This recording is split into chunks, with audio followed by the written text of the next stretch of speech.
Olá, tudo bem? Meu nome é Alex, sou pastor da igreja CCM e você é super bem-vindo aqui no nosso canal. A gente está gravando esse vídeo em substituição ao nosso culto de quarta-feira. Como estamos no lockdown, impedidos de nos reunir presencialmente, estamos usando as nossas redes sociais, estas plataformas digitais, para que a gente possa de alguma forma estar juntos, encorajando uns aos outros, servindo uns aos outros no amor e no temor do Senhor. Então você é super bem-vindo, você que é membro da nossa igreja, você que não é membro da nossa igreja e está assistindo esse vídeo também é super bem-vindo. Fica até o final, não será um vídeo longo, no final nós estaremos orando uns pelos outros para a glória de Deus.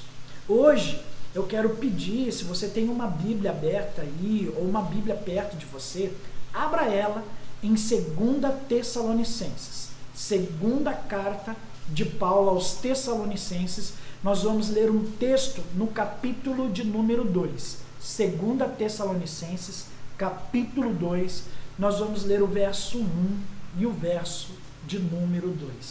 Está escrito assim: agora, irmãos, vamos esclarecer algumas coisas a respeito da vinda do nosso Senhor Jesus Cristo e de nosso encontro com Ele.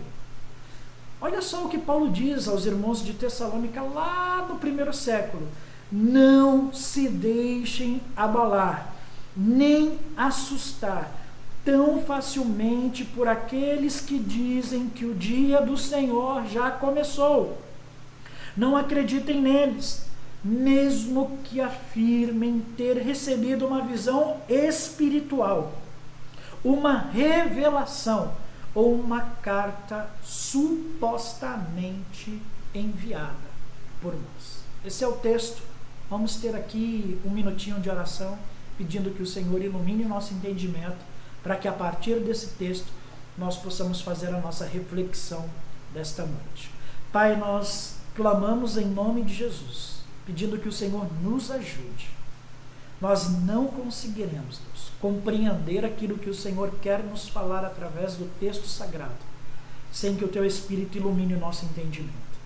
Então fala conosco, abre os nossos olhos, como diz o salmista lá no Salmo 119, para que a gente possa contemplar as maravilhas da Tua lei. Nos instrui, Senhor, nos corrige, nos repreende, nos exorte. Senhor, ó Deus, através da Tua palavra, nos educa na justiça, a fim de que estejamos preparados para toda boa obra que o Senhor tem reservada para cada um de nós. É o que pedimos e em nome de Jesus te agradecemos. Amém e amém, Jesus. Hoje, dia 31 de março, esse vídeo que nós estamos preparando aqui para o culto de quarta-feira, é impossível, e talvez eu até gostaria, mas optei por não deixar passar desapercebido uma das profecias que, infelizmente, abalou e muito alguns cristãos nos últimos dias. Não quero de forma nenhuma estabelecer um julgamento com relação ao profeta, ao indivíduo em si, até porque a Bíblia nos ensina no Novo Testamento que nós não devemos julgar o profeta, e sim as profecias. Mas o que me deixou mais assim alarmado, inquieto, preocupado, não foi a profecia em si, mas foi a reação que muitos cristãos tiveram por conta dessa profecia. Muita gente com medo, muita gente abalada, muita gente amedrontada com a suposta ou as supostas revelações que ganharam aí espaço nas redes sociais dos últimos dias. Coisas que aconteceriam no dia 30 de março e que, na verdade, não aconteceram. Isso tudo que a gente experimentou nestes últimos dias não é nada novo no meio da igreja. Esse texto que nós acabamos de ler aqui em 2 Tessalonicenses, nessa carta que Paulo escreve à igreja de Tessalônica, Paulo está advertindo os irmãos de Tessalônica a respeito de uma suposta revelação, profecia que eles tenham recebido com relação ao dia do Senhor e que estava alarmando toda a igreja, que estava bagunçando toda a igreja. E Paulo, ele é enfático ao dizer para os irmãos de Tessalônica: olha, não se deixem abalar e assustar tão facilmente por aqueles que dizem que o dia do Senhor já começou. Não acreditem neles, mesmo que afirmem terem recebido uma visão espiritual, uma revelação ou uma carta supostamente enviada por nós. Então, algumas profecias, algumas revelações, algumas visões, talvez até algumas cartas estavam sendo escritas em nome dos apóstolos, disseminando um conhecimento que não era um conhecimento legítimo e verdadeiro. Na primeira carta que Paulo escreve aos irmãos de Tessalônica, Paulo já havia ensinado os irmãos a respeito do dia do Senhor. Paulo já havia respondido os irmãos com relação a estas inquietações presentes no coração deles. Ele já tinha dado um ensino inspirado por Deus.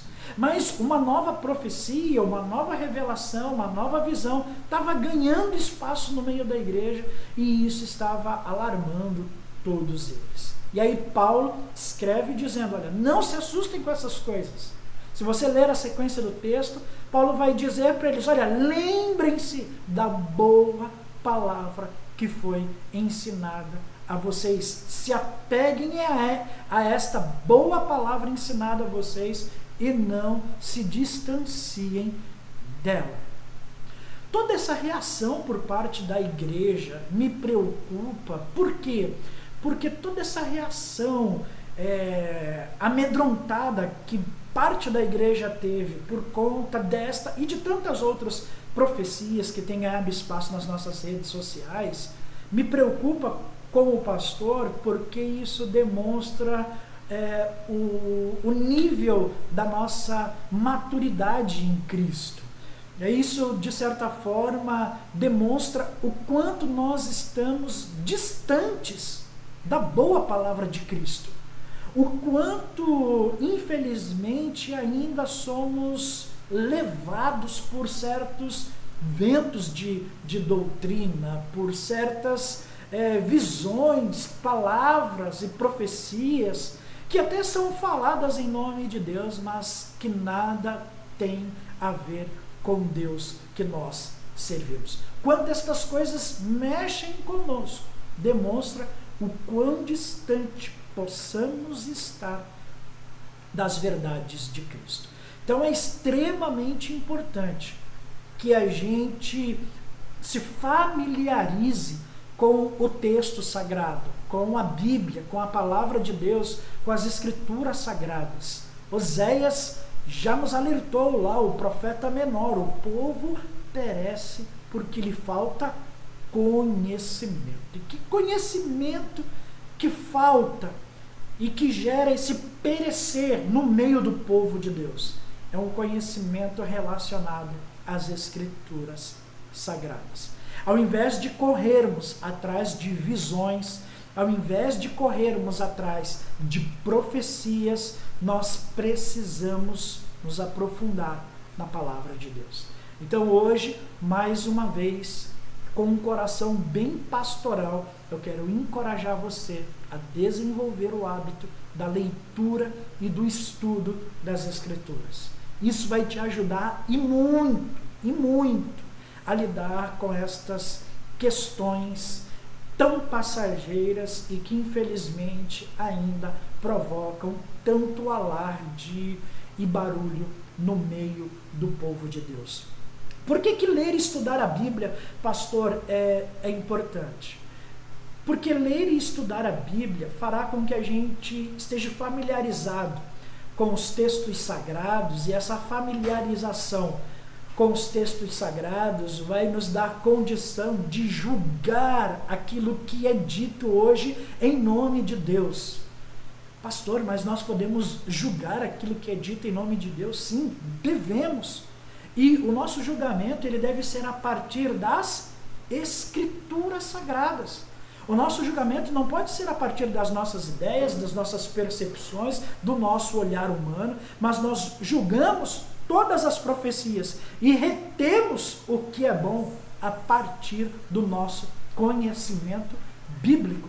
Então, o conhecimento bíblico fará com que a gente não caia em erros como este. O conhecimento bíblico fará com que a gente tenha um discernimento mais apurado a respeito daquilo que é e que não é dito em nome de Deus. Então, ler e estudar a Bíblia vai preparar a gente para que a gente lide melhor com estas coisas. Ler e estudar a Bíblia, apesar de nos preparar e de fazer com que a gente, por meio das Escrituras, tenha um conhecimento mais apurado a respeito das coisas de Deus, nós precisamos reconhecer que isso ainda não é uma realidade como deveria ser, esse aprofundamento bíblico, esse conhecimento das Escrituras, porque ainda muita gente vê a leitura e o estudo da Bíblia Sagrada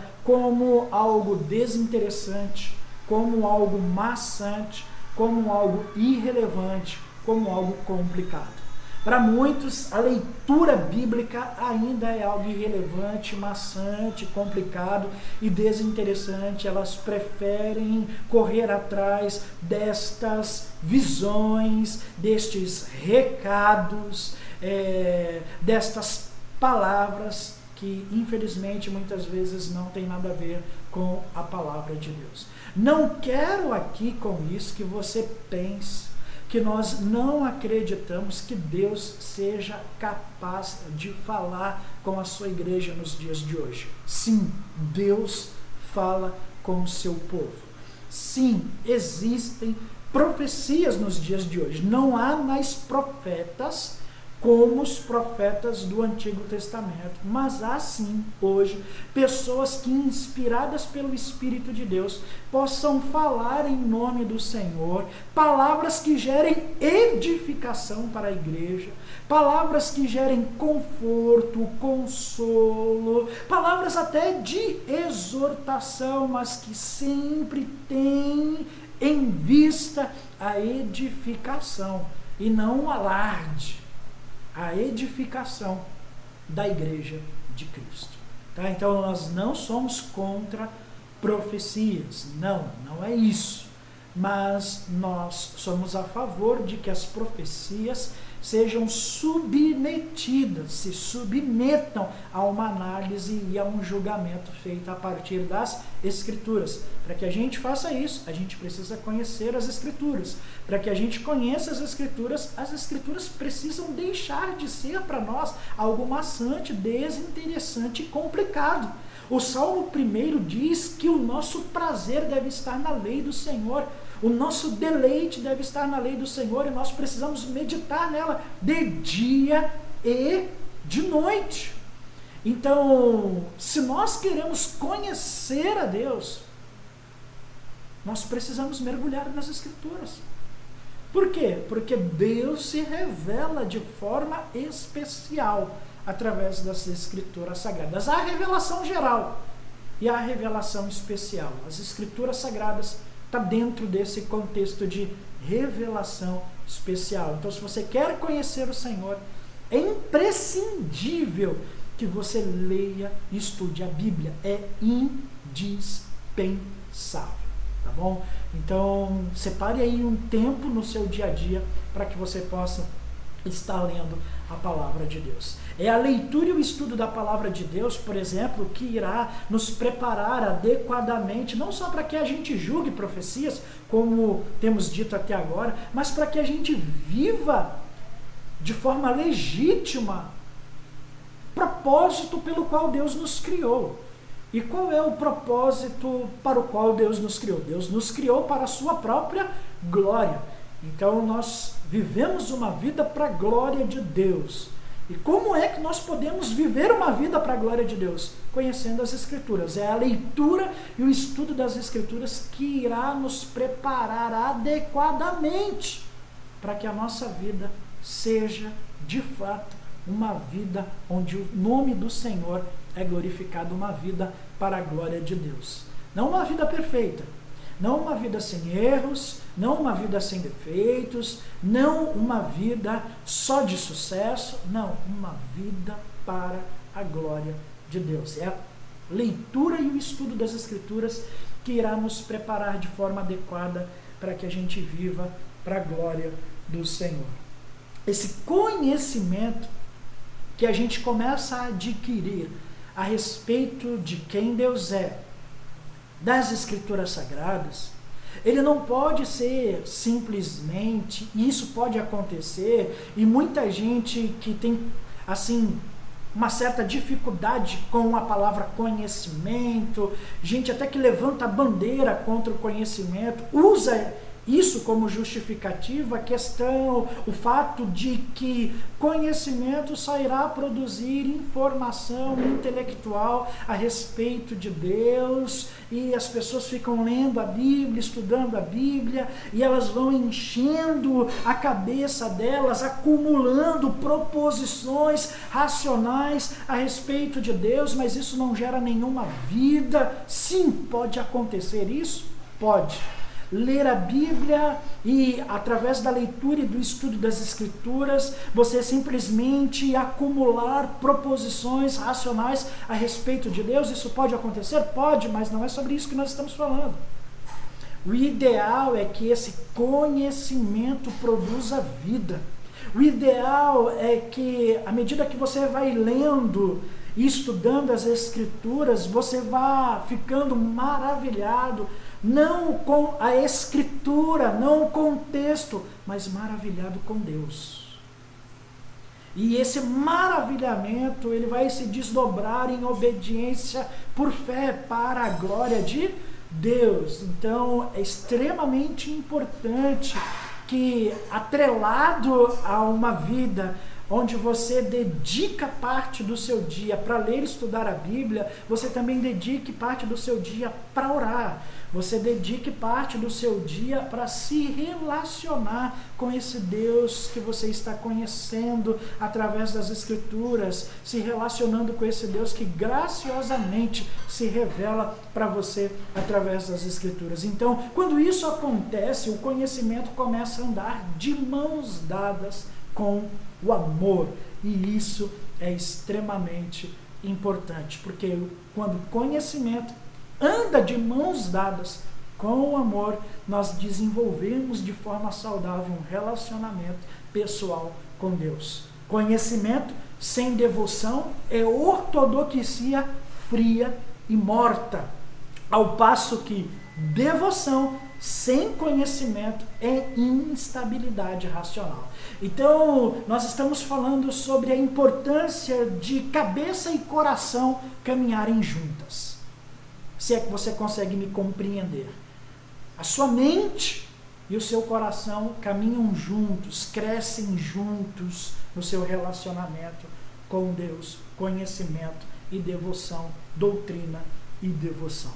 Ler e estudar a Bíblia também é importante para que nós possamos aprender a olhar todas as coisas e compreendê-las a partir da perspectiva de Deus.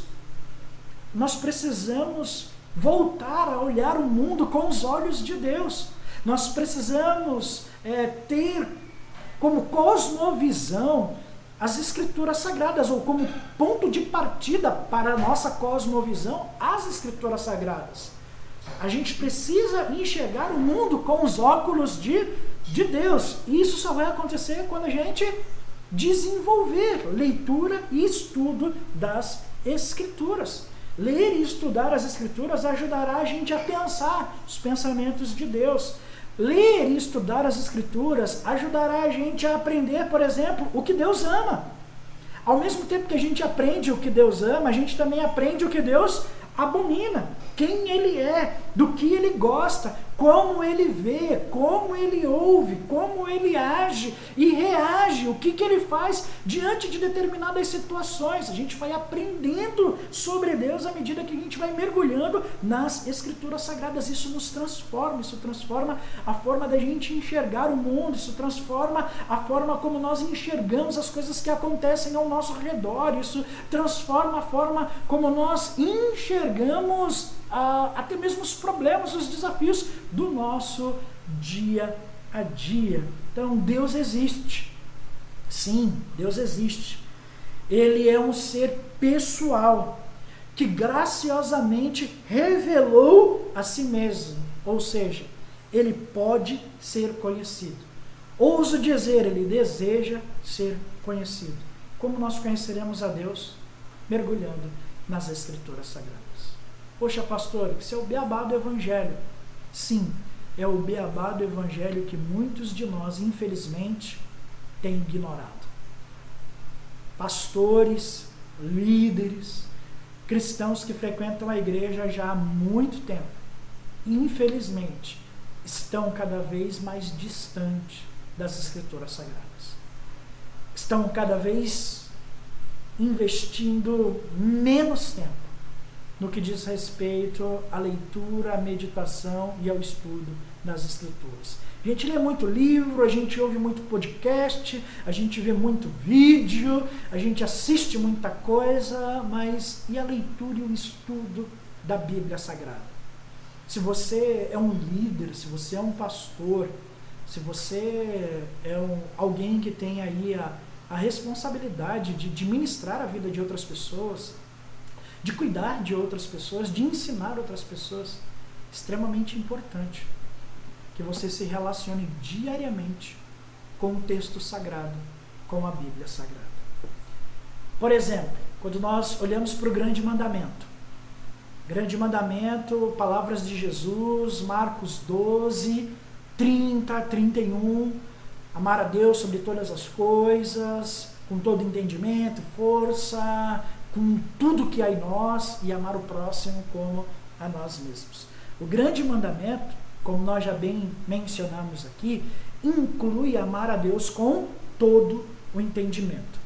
Isso significa que amar plenamente a Deus requer de nós esforço em empregar nosso entendimento na busca pela verdade, pelo conhecimento de Deus.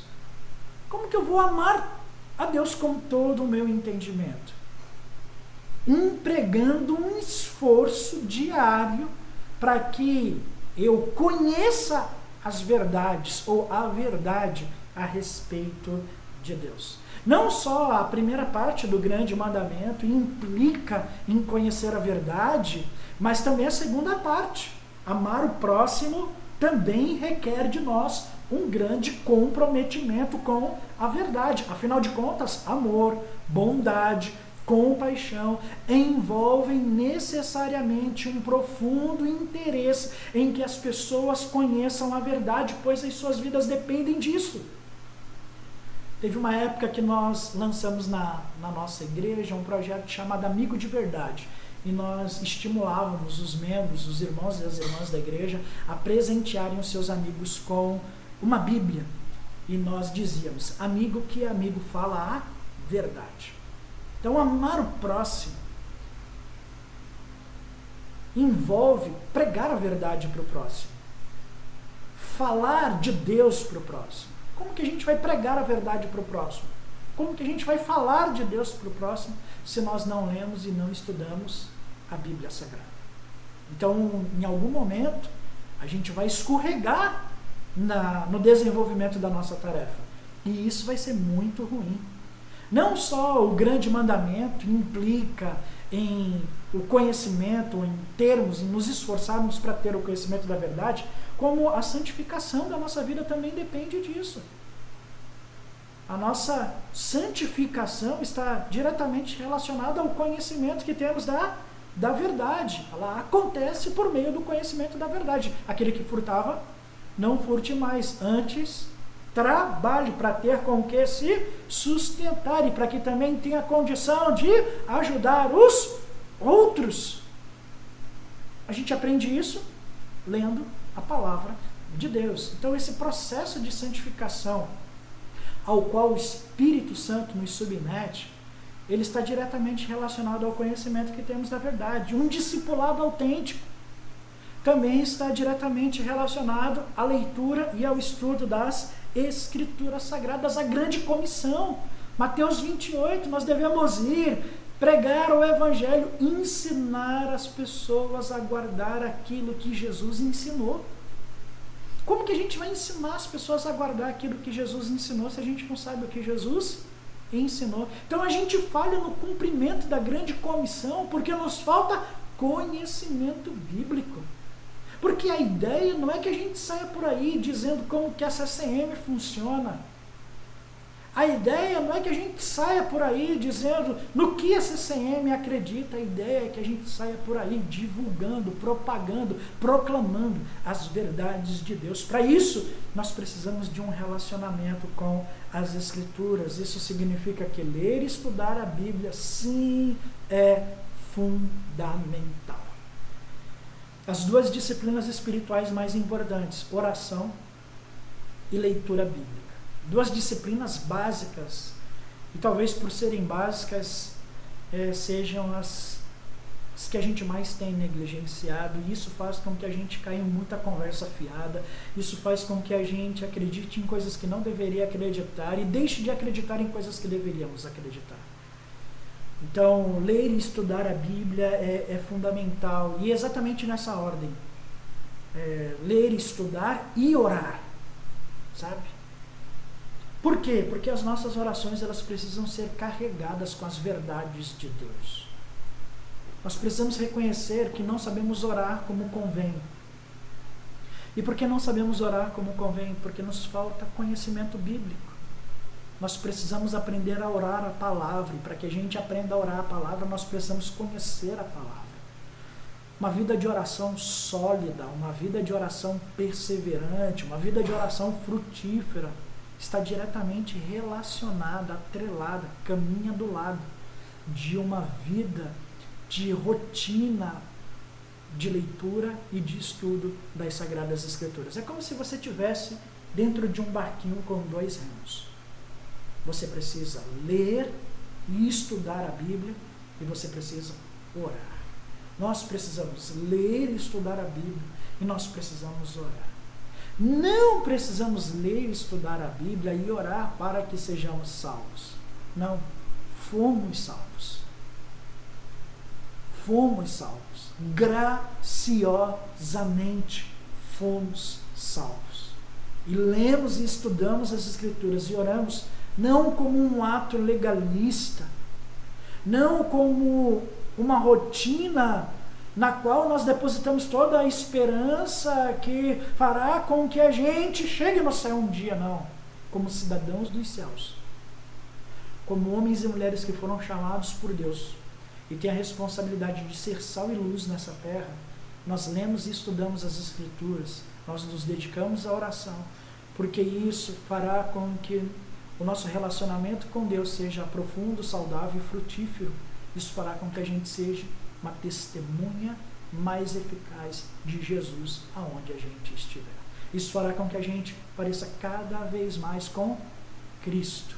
Então é fundamental, é básico que a gente mergulhe nas Escrituras e que a gente se dedique a uma vida de oração. Para que não aconteça o que aconteceu com os irmãos de Tessalônica. Olha que era uma igreja que era modelo para a sua época.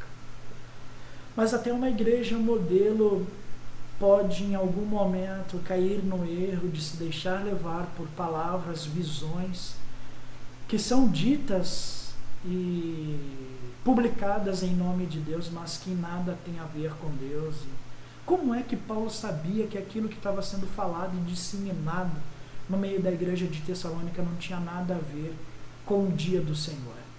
Porque ele conhecia as verdades de Deus a respeito do dia do Senhor.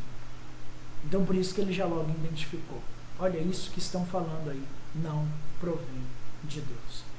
É essa maturidade que nós precisamos começar a ter. E isso não é fruto de orações mágicas. é trabalho árduo, é dedicação diária. Ler, estudar a Bíblia e orar. Quero, nesse momento, ter uma palavra de oração junto com você. Que Deus possa nos ajudar. Que possamos aí no nosso dia a dia investir tempo de qualidade na nossa relação com Deus. Chega de cavar cisternas rotas. Imagine você com uma fonte inesgotável de água viva aí no seu quintal, à sua disposição para saciar a sua sede. Pegar um baldinho, como se estivesse vivendo em uma terra seca, esperando pelas águas da chuva para juntar um bocadinho de água para saciar a sede da sua família, sendo que esse baldinho que você usa para juntar a água da chuva está rachado. Foi exatamente isso que Israel fez em um determinado momento da sua história, e que Deus levantou o profeta Jeremias para confrontar a nação.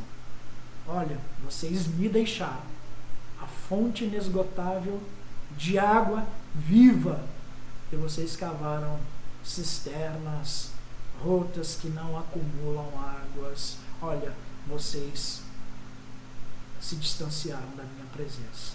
Que Deus tenha misericórdia de nós. Pai, nós oramos aqui nesta noite em nome de Jesus, pedindo ao Senhor que nos ajude.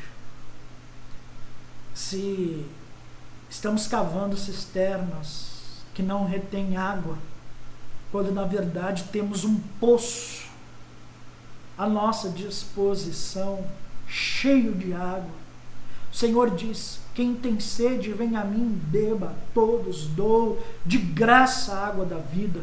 Senhor, nós queremos beber desta água, esta água viva que o Senhor tem para nós. Nós queremos nos alimentar, Deus, do que o Senhor tem para nós. Nem só de pão viveremos, mas de toda a palavra que procede da boca do Senhor. Deus, nos ajuda em nome de Jesus, como igreja de Cristo, como filhos e filhas do Senhor, Senhor, ó Deus, nos relacionarmos de forma saudável com as Escrituras Sagradas, não com legalismo, não enchendo a nossa cabeça, Senhor, de informação, de proposições racionais sobre Deus. Não, Senhor, nós não queremos isso. Nós não queremos, Senhor, ter resposta para todas as perguntas. Nós não queremos, Senhor, ó Deus, conhecer, Senhor, a letra, o texto, a gramática, a estrutura literária, o gênero, Senhor, os paralelismos, as poesias. Senhor, simplesmente não, nós queremos conhecer o Senhor. Nós queremos, Deus, nos debruçar sobre a Tua Palavra, Senhor, ó Deus, com prazer, Senhor, com desejo, com alegria, porque, Senhor, nos debruçar sobre a Tua Palavra, Senhor, é nos quedar para ouvir aquilo que o Senhor tem a nos ensinar, para ouvir a Tua voz, e a Tua voz é como o som de muitas águas. Deus, como nós precisamos ouvir a Tua voz, como nós precisamos, Senhor, caminhar a partir daquilo que o Senhor já tem ensinado, gente, como nós precisamos, Deus, fundamentar a nossa vida nas Escrituras, na Tua Palavra, Deus, para que a gente deixe de ser sacudido de um lado para o outro, por coisas, Deus, que nada tem a ver com o Senhor. Nos ajuda como igreja, nos ajuda, Senhor, Deus, Senhor, ter prazer na lei do Senhor e nela meditar de dia e de noite. Abre o nosso entendimento, Senhor, ilumina a nossa mente, Senhor, nos dá ânimo, Senhor, força física, mental, espiritual, para que a gente possa dedicar a nossa vida em buscar o Senhor. Deus, e que à medida que a gente for conhecendo o Senhor, que a gente conheça mais, que a gente viva mais na Tua presença para a glória do Teu nome. É o que oramos, te agradecemos, no nome de Jesus Cristo. Amém e amém, Jesus. Amém, meu irmão? Deus disse para Josué: olha, Josué, se você quer ser bem-sucedido nessa grande tarefa de substituir Moisés e de liderar o povo para que eles tomem posse da terra que eu preparei para eles. Você, Josué, precisa meditar na lei do Senhor de dia e de noite. Você não pode se afastar da lei do Senhor. Tenha força, seja corajoso em fazer tudo conforme os mandamentos de Deus. Foi o que Deus disse para Josué. E a gente olha para o livro de Josué e a gente percebe o quanto Josué, apesar das suas limitações, foi bem sucedido nas tarefas, na missão de Deus, ou cooperando com a missão de Deus. E isso está diretamente relacionado à relação que Josué tinha com a palavra de Deus. Que você também seja bem sucedido no que você fizer. E que esse sucesso seja reflexo da tua relação, do teu relacionamento com as Escrituras Sagradas, com a palavra de Deus. Que o Senhor te abençoe, que o Senhor abençoe a sua casa. Continue orando por nossa comunidade de fé local. Continue orando pelos irmãos e pelas irmãs que estão adoentados, em recuperação, fazendo tratamento. Nós temos orado pela nossa irmã Neves, que está hospitalizada, irmãos de outras congregações que nós conhecemos, a nossa irmã Regiane, o nosso irmão Magno. Nós temos orado pela mãe do nosso irmão Ricardo, diácono, a sogra da Claudinha, que também está internada. Ore todos os dias por essas pessoas, ore todos os dias por essas famílias e por todos aqueles que de alguma forma o Senhor for colocando aí no seu caminho, crendo que Deus é poderoso para fazer infinitamente mais. Que o amor do Pai, que a graça do Cristo e que as doces consolações do Espírito estejam sobre a sua vida, desde agora e para todo sempre. Que você possa dizer amém. Deus te abençoe. Um grande abraço. Até a próxima.